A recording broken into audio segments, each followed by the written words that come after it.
We're very excited to introduce a new segment tonight.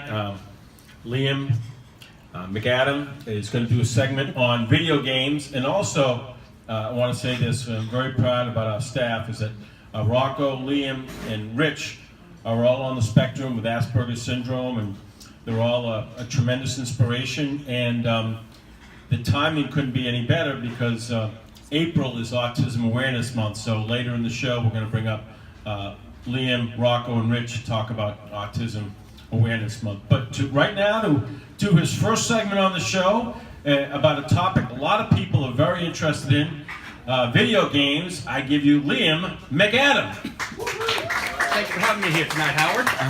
Well, it's great to be here in Long Beach. Honestly, I've never expected to make it into this area right here. Been rather nervous about this, but I'm glad to be here. So, get right to the meat of things. I've been playing video games since I was around 5 or 6 years old with my brother and my sister when we were in my father's apartment. It was a great thing that we were able to bond and kill time over. And up until this point, I've just been playing, and they've been sticking with me ever since. So, to cover for tonight's topic, it's the most appropriate topic to go over for this one is violence in video games in regards to the Parkland shooting, and in relation to that, the Columbine shooting and other school shootings and bouts of violence in the younger generation.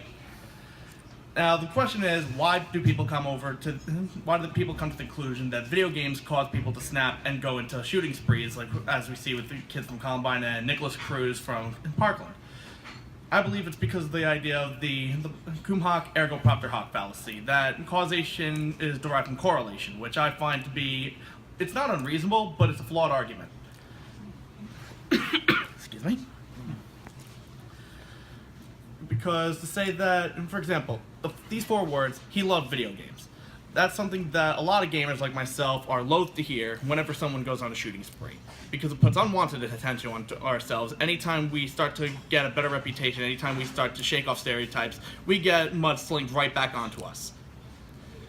So the way I see things is that when people link games like Doom, in the case of Columbine, Call of Duty, Halo, anything that would be considered a first-person shooter, something that would be over-the-top violence, you would have these people, they would point a finger and they would want to get their magic bullet, pardon the pun, on to explain why people go on these sprees and trying to avoid a greater topic.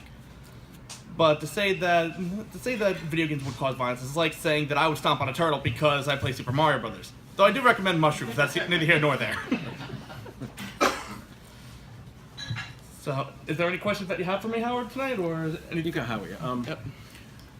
First of all, do you feel that whenever these shootings happen, people tend to put the focus on video games in a negative way, and more publicity goes on video games in a negative way than really should be, just because it's a convenient scapegoat or something to blame? Oh, sorry.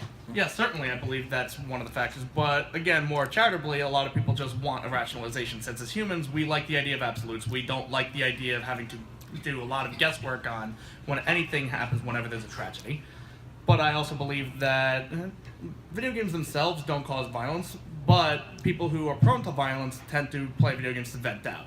Which, I agree, I like to vent out my frustrations as well. But when a coping mechanism fails, when systems fail to prevent these tragedies or things that could head off these things, that's when the tragedy really occurs.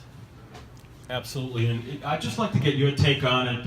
Rocco and Rich did a great job last week, but since you weren't here, I'd just love to get your take on what you think the loss of Toys R Us is going to have on video games as a whole. Honestly, I don't think it'll have that big of an impact from Toys R Us, while places like Target, more famously GameStop, Walmart, they're getting their share they're able to fill the void in terms of sales.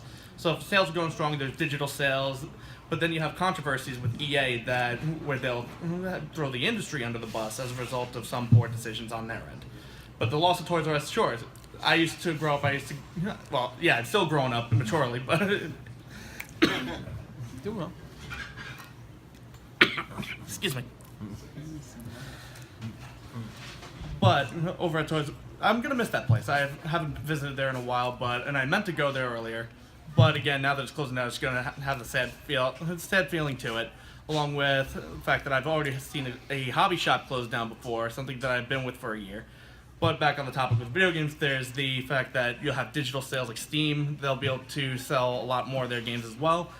And honestly, I just think things will end up leveling out at the end of the day. All right. Well, Liam, I think this is a great idea for a segment. I think you're going to bring a lot to the table, and I think obviously there's a tremendous interest, especially in the youth market for video games. So I think that your segment is definitely going to be a very popular addition to our show, and I think for your first segment you did a great job. So thank you, and we welcome you back on April 8th when we return. Thank you very much. Thanks for having me. Liam McAdam, ladies and gentlemen.